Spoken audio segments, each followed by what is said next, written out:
Hey kids, do you like fashionable, high-quality apparel at an affordable price? Well, too bad, because that's not what we're talking about today. I'm gonna learn you all a thing or two about the real banana republics. Our story begins during the turn of the 20th century in Central and South America. Agriculture's kind of a big deal right now. You've got a ton of little plantations all over the place growing bananas, sugar, pineapples, that kind of thing. And they're doing alright for themselves, no big deal. But then refrigeration happened, and it changed everything. Because now produce could be kept fresh for way longer in transit, meaning the fruit companies could suddenly open up their business to the international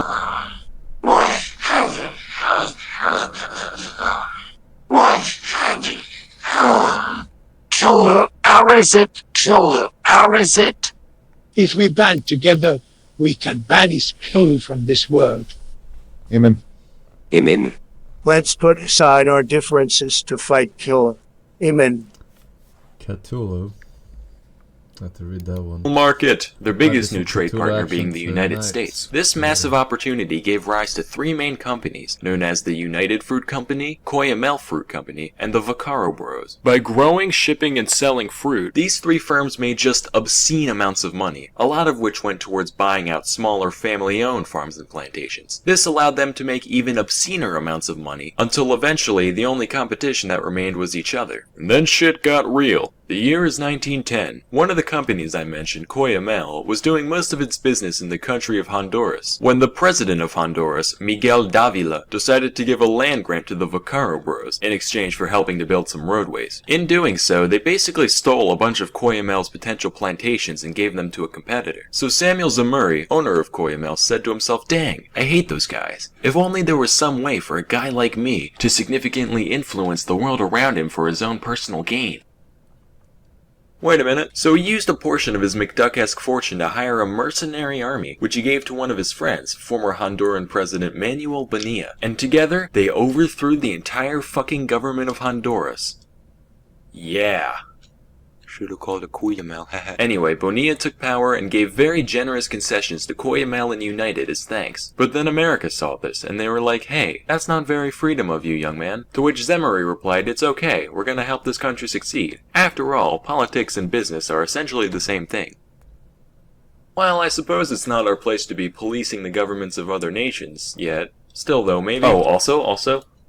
Nanners. Alright, I'm sold, do what you want. So with their interests secured, the businesses continued to thrive and expand. But since they got cut so many breaks by the government, very little of their commerce actually ended up benefiting Honduras as a whole. In fact, the national debt of Honduras got so bad that the government ended up not being able to perform a lot of its functions. So in response, the three fruit companies stepped in and said, "No worries, we got this," and decided to basically build the nation's infrastructure for them, including roads, railways, shipping lines, telegraphs, telephone lines, radio towers. They even switched the whole country off to the US dollar. Keep in mind, this wasn't out of the goodness of their hearts. It was mostly just to make their own businesses function more efficiently. But it was helpful either way. Anyway, now, not only did they have total power over their plantations, but also a monopoly over nearly every major industry in the country. Many other Central American nations soon followed this pattern, creating a corrupt sort of symbiosis whereby the fruit companies get huge tax breaks and land grants in exchange for a modernized infrastructure and payoffs to the rich minority. And so, the banana republics were born. Sounds like a pretty sweet gig, right? And it was. For the upper 5% of the populations who happen to hold some direct share in the plantations or shipping lines. For your average Jose, though, life mostly consisted of working on land that wasn't even theirs in exchange for dirt-poor wages. So that's how things were for like a decade and a half. At some point, Cuyamel was bought out by United, but then Zamure became the owner of the whole thing, somehow, and the Vaccaro company was renamed as Standard Fruit. Then one day, in 1944, the country of Guatemala had a democratic revolution, and the newly elected leader, Juan José Arevalo, wasn't happy with how the companies treated his people. So he implemented several reforms, like a minimum wage law and universal suffrage. And while the populace got a lot of benefit out of this, United Fruit most certainly did not. Because more rights for their workers means less profits for the business as a whole. Then Guatemala got a new president, Jacobo Arbenz, and he continued these reforms. And United continued to get the metaphorical shaft until finally, in 1953, they decided to go to the USA for help. Oh, Eisenhower. Yo, what's up? This Jacobo guy, he's making us pay minimum wages. Well, that doesn't sound very good for business. That's not all, though. He's also taking our unused land and giving it back to the people. Does that sound familiar? Oh dear, you don't think. By the way it's looking, Dwight, I'd say he's a dirty, oh god, collectivizing, no, Communist. commie. Commie! Commie! Yeah, go get him, Dwight.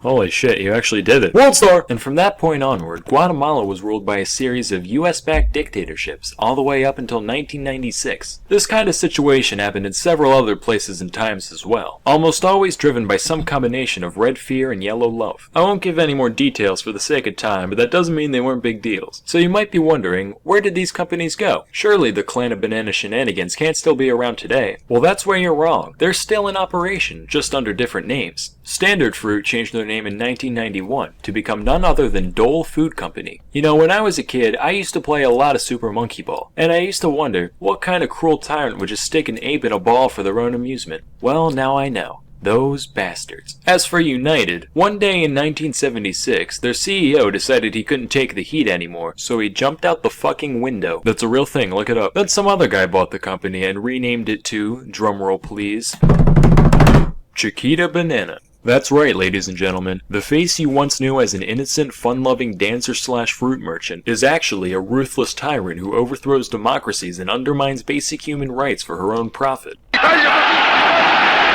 Anyway, that's all for today. Till next time, I'm Salmonella, and thank you for watching. I remember. Wait, it's still a brand. It's still the main brand, or what? I don't remember exactly. I haven't bought bananas In a while. Yeah. Why is our fucking